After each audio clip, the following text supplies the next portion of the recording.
محترم بھائیوں اور معزز خواتین، آج کے اس درس میں انشاءاللہ آپ کے سامنے بہنیں کیوں اپنے بھائیوں سے اپنے حصے کا مطالبہ نہیں کرتی ہیں۔ باپ کے انتقال کے بعد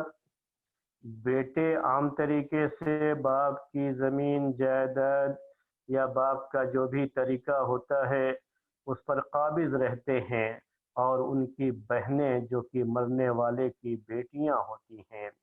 عام طریقے سے یہ بیٹیاں یہ بہنیں اپنے حصوں کا، اپنے جو ہے نصیب کا اور ترکے میں جو ان کا حصہ متعین ہے اس کا مطالبہ نہیں کرتی ہیں۔ تو ایسا وہ کیوں کرتی ہیں؟ اس کے تعلق سے کل درس میں آپ کے سامنے اس کے 3 اسباب، بنیادی اسباب بیان کیے گئے تھے۔ اور بھی چیزیں ہو سکتی ہیں، لیکن یہ 3 بنیادی چیزیں میں نے آپ کے سامنے پیش کی تھیں۔ پہلا اہم سبب اس کا یہ ہے کہ یہ بہنیں یہ سمجھتی ہیں کہ ہم اپنے میکے، ان کے میکے سے جو ان کا تعلق ہے وہ تعلق باقی رہے۔ ان کے بھائی جب بھی وہ میکہ جائیں گی تو ان کے بھائی، ان کے بھاوج ان کا مان سمان رکھیں، ان کا لحاظ رکھیں، ان کا خیال رکھیں، ان کا احترام رکھیں، اور جو رشتہ داری ہے اس رشتہ داری کا بھرم رکھیں۔ اس کے لحاظ سے وہ نہیں چاہتی ہیں کہ وہ اپنے بھائیوں سے اپنے حصے کا مطالبہ کریں۔ دوسری ایک وجہ ہم نے یہ بتائی تھی آپ کے سامنے کہ کبھی ایسا بھی ہوتا ہے کہ گھر بہت چھوٹا سا ہے اور وہ بھائیوں کے لیے بھی پورے طریقے سے کافی نہیں ہوتا ہے۔ اب بہنیں اگر اس میں اپنے حصوں کا مطالبہ بھی کریں تو وہ بھی بہت معمولی سا حصہ ان کا بنے گا، بہت تھوڑا سا حصہ بنے گا کہیں کونے خدرے میں، تو اب اتنا حصہ وہ لے کر کے کیا کریں گی؟ تو سوچتی ہیں کہ چھوڑو، جو ہے بھائیوں کے لیے ہم چھوڑ دیتے ہیں اور بھائی لوگ ہی اس میں رہ لیں گے۔ اس طریقے سے وہ اپنے حصے کا مطالبہ نہیں کرتی ہے۔ اور تیسرا سبب ہم نے یہ بتایا تھا کہ یہ لڑکیاں سماج میں جو ایک ریت، ایک رواج چلا آ رہا ہے، پہلے سے جو ہے رواج بن چکا ہے کہ یہاں عورتوں کو حصہ نہیں ملتا رہا ہے، اور یہ بہنیں اور مرنے والوں کی یہ بیٹیاں اپنے حصوں کا مطالبہ نہیں کرتی رہی ہیں۔ یہ ہمیشہ وہ اپنے جو ہے بھائیوں کے لیے یا گھر میں جو لوگ رہ رہے ہیں ان کے لیے ہی چھوڑتی آئی ہیں۔ اب اگر ہم مطالبہ کریں گے اپنے حصے کا تو لوگ ہمیں کیا کہیں گے لوگ کہ دیکھو بھائیوں سے اپنے حصے کا مطالبہ کرنے آ گئی، کیسی بہن ہے۔ تو اس طرح سے لوگوں کی زبان سے اس کے خلاف جو طعن و تشنیع کی آوازیں اٹھیں گی، اور اس کے خلاف لوگ جو ایک محاذ بنا لیں گے بعد میں، اس سے ڈر کر کے، لوگوں سے ڈر کر کے، رسم و رواج کے بندھن میں بندھ کر کے، اس میں اپنے آپ کو جکڑا ہوا محسوس کرتے ہوئے عورت اپنی زبان کھولنا نہیں چاہتی ہے اور اپنے حصے کا مطالبہ کرنا نہیں چاہتی ہے۔ تو یہ بنیادی اسباب ہم نے آپ کے سامنے ذکر کیے تھے۔ آج اسی کے تعلق سے پہلے ہم چند باتیں رکھیں گے، پھر انشاءاللہ اس کے بعد دوسرا نیا مسئلہ بھی طریقے سے متعلق ذکر کریں گے۔ تو پہلے یہ تینوں اسباب اس پر غور کر لیجیے۔ پہلا سبب کہ یہ تصور جو ہمارے یہاں بیٹھا دیا گیا ہے، ہمارے اس ملک میں بیٹھا دیا گیا ہے، جو لوگوں کے ذہنوں میں بیٹھا ہوا ہے کہ اگر بہنوں کو ان کا حصہ دے دیا گیا یا بہنوں نے آ کر کے اپنے حصوں کا مطالبہ کر لیا اور ان کا حصہ دے دیا گیا تو اب ان کے لیے میکے میں کچھ ہے ہی نہیں۔